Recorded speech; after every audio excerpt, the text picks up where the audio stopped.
Pen paper हाथ में हो, पढ़ाई साथ में हो, तो हमें क्या प्रॉब्लम है, हमें कौन रोक सकता है पढ़ने से। तो चलिए आज मैं आपको 8 ऐसे बेस्ट तरीके बताती हूँ जिनसे आपके स्कोर बहुत ज़्यादा इंप्रूव हो जाएंगे। यानी कि आप कहीं भी अगर मार खाते हैं ना, तो वो आपके सारे के सारे पॉइंट्स आज आपके दूर होने वाले। तो आपको सिर्फ वीडियो को एंड तक देखना है, ठीक है। तो देखिए फर्स्ट पॉइंट क्या होता है, जब भी हम पढ़ने के लिए बैठते हैं ना, कि हमने नोटबुक ले ली, पेन ले लिया, हम पढ़ने बैठ गए, तो होता क्या है, हमारी जो फैमिली प्रॉब्लम्स होती है वो हमारे माइंड में कहीं ना कहीं आती रहती है। आज उसके साथ लड़ाई हो गई, आज उसने वो कर लिया।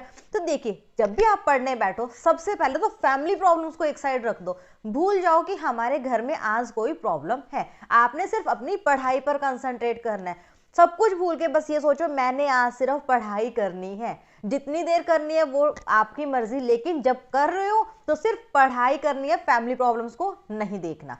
सेकंड पॉइंट देखिए, पॉइंट्स आपको दिखाए जाएंगे सिर्फ 8 पॉइंट्स में सब कुछ कवर करने की कोशिश करेंगे। सेकंड पॉइंट, जो सबसे बड़ा डिस्ट्रैक्शन का तरीका होता है, किससे होते हैं सबसे ज्यादा डिस्ट्रैक्शन, हमारे मोबाइल फोन से।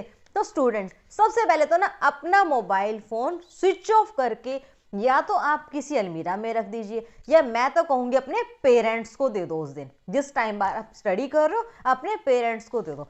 होता क्या है, स्टूडेंट्स ना या तो साइलेंट कर लेते हैं या नोटिफिकेशंस को ऑफ कर लेते हैं, पर फिर भी जब पढ़ रहे होते हैं ना, बीच में किसी का आया तो नहीं, किसी ने मैसेज तो नहीं किया, तो इन चीज़ों पे हमारी डिस्ट्रैक्शन जब होती है तो हम पढ़ाई नहीं कर पाते। हाँ, अगर आपका स्विच ऑफ होगा तब भी आप पढ़ाई से दूर रहोगे, और सबसे बेस्ट है अपने पेरेंट्स को दे दोगे ना, तो आपका ध्यान ही नहीं जाएगा। क्योंकि आपको पता है अगर पढ़ाई के बीच में मैं मांगने के लिए गया या गई तो क्या होगा, पेरेंट्स पहले कहेंगे पहले होमवर्क कंप्लीट कर लो, ये जो आप स्टडी कर रहे थे वो कंप्लीट कर लो। तो स्टूडेंट्स सबसे बेस्ट है अपने मोबाइल को अपने पेरेंट्स को दे दो, ताकि जब तक आप अपना काम नहीं कर लोगे ना, आप मांगने की हिम्मत भी नहीं करोगे। ठीक है जी, हो गया 2 पॉइंट। चलिए थर्ड पॉइंट, थर्ड में आपको क्या करना है, ना तो बहुत ज्यादा ईटिंग करनी है, ठीक है, या तो बहुत ज्यादा खाना खाने के बाद पढ़ाई मत करना, ठीक है। अगर आपने लग रहा है आपको कि मैंने ओवरडोज कर लिया है, मैंने ओवर ईटिंग की है, तो प्लीज आप उस टाइम पे क्या करो, ओवर ईटिंग के बाद पढ़ाई मत करो। अच्छा रहेगा आप थोड़ी सी वॉक पे चले जाओ। और अगर आप पढ़ने बैठ रहे हो तो उससे पहले होता है ना कि कुछ खा के बैठ जाता हूँ, तो कुछ खा के बैठो, बहुत ज्यादा खाकर मत बैठो। होता क्या है, जब हम बहुत ज्यादा ईटिंग कर लेते हैं ना, तो हमें नींद आनी शुरू हो जाती है, और जब नींद आएगी तो आप पढ़ नहीं पाओगे। तो इसी से रिलेटेड है फोर्थ पॉइंट, कि कभी भी सोने के टाइम पे पढ़ने मत बैठो। क्या कहते हैं स्टूडेंट्स, मैं रात को पढ़ लूंगा।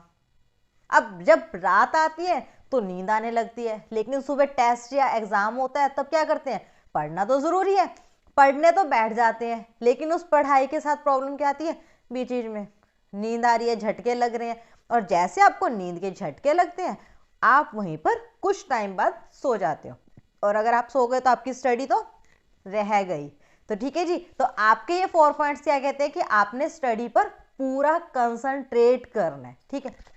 फिफ्थ पॉइंट, जब भी आप पढ़ने बैठो अपने साथ हमेशा एक नोटबुक और पेन या एक पेपर और पेन लेकर बैठो। जब आप पढ़ रहे हो कोई भी मेन पॉइंट आता है उसे साइड बाय साइड पेपर पर नोट कर लो। डजेंट मैटर कि आपने पेपर की तरफ देखा है या नहीं देखा, अगर आपने नहीं भी देखा तो आप उसके ऊपर जस्ट नोट डाउन करते रहो, इधर पढ़ रहे हो इधर नोट डाउन करते रहो। मेन पॉइंट्स को जब आप नोट डाउन करोगे इससे आपके 2 बेनिफिट्स होंगे। फर्स्ट, जब आप अपना कंप्लीट सिलेबस जो भी आपने टॉपिक उस टाइम उठाया होगा वो पढ़ चुके होंगे, पढ़ने के बाद आप क्या करना, उस पेपर को उठाना, पेपर के ऊपर जो भी लिखा है उनको गो थ्रू होना। इससे सबसे बड़ा बेनिफिट पता है क्या मिलेगा आपको, जो आपने अभी पढ़ा है वो रिवाइज हो जाएगा। और सेकंड बेनिफिट, देखिए मैंने तो बोला था 2 बेनिफिट मिलेंगे, ये तो फर्स्ट हुआ। सेकंड बेनिफिट क्या मिलेगा इससे आपको, जैसे मॉर्निंग में अगर आपका एग्जाम है तो मॉर्निंग में आपको पूरी बुक की रिवीजन नहीं लेनी, क्योंकि टाइम भी नहीं है इतना। उस पेपर को उठाओ, पेपर से रिवाइज कर लो कि आपके क्या पॉइंट्स मिस हो गए, ठीक है। तो जो आपने पेपर पे लिखे हैं मेन पॉइंट्स, तो आपका ऑब्वियस ही बात है कोई भी पॉइंट मिस नहीं होगा, और एग्जाम से पहले एक अच्छी रिवीजन भी हो जाएगी। चलिए नेक्स्ट पॉइंट की तरफ मूव करते हैं, इमेजिनेशन। इमेजिनेशन से तो हर एक चीज याद रहती है, हम भी अपने टाइम में इमेजिनेशन से पढ़ते थे। देखिए करना क्या है, जब भी आप कोई चीज पढ़ रहे हैं, लिख रहे हैं या कोई चीज समझ रहे हैं, ऑब्वियस ही बात है आपको वो 100% कभी भी समझ नहीं आती फर्स्ट टाइम में। आपने क्या करना है, जो भी आपने टॉपिक पढ़ा है उसको एक फ्लो चार्ट के वे में ले लो, स्टेप बाय स्टेप की तरीके से लर्न कर लो। ठीक है, देखिए एक छोटा सा एग्जांपल लेती हूँ। जब छोटे स्टूडेंट्स, ठीक है, जो मतलब लोअर क्लासेस के होते हैं, वो एक माय फेवरेट टीचर या माय बेस्ट फ्रेंड लर्न करते हैं, वो क्रैम करते हैं। भाई क्रैम क्यों कर रहे हो, स्टार्टिंग से करो, पहले उनका नेम, फिर उनकी एज, फिर उनका प्रोफेशन, फिर उनकी हॉबीज, फिर उनके जो भी आगे क्रिएटिविटीज़ हैं। तो इस तरीके से जब आप स्टेप बाय स्टेप करोगे तो भूलने का मतलब ही नहीं है। ठीक है, तो हमेशा अपनी चीज़ों को इमेजिनेशन से लर्न करो। ये जो डायग्राम्स है आपके, वो लर्न नहीं रहते तो क्या करना है, डायग्राम्स के लिए इमेजिन, हाँ इसके बाद ये क्या था, इसके बाद ये।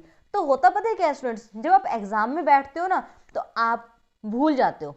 मान लिया आपने भूल गए, तो भूलते आपको पता है क्या याद आएगा, इसके बाद तो ऐसे कुछ किया था, फिर यहाँ पे सर्कल बनाते।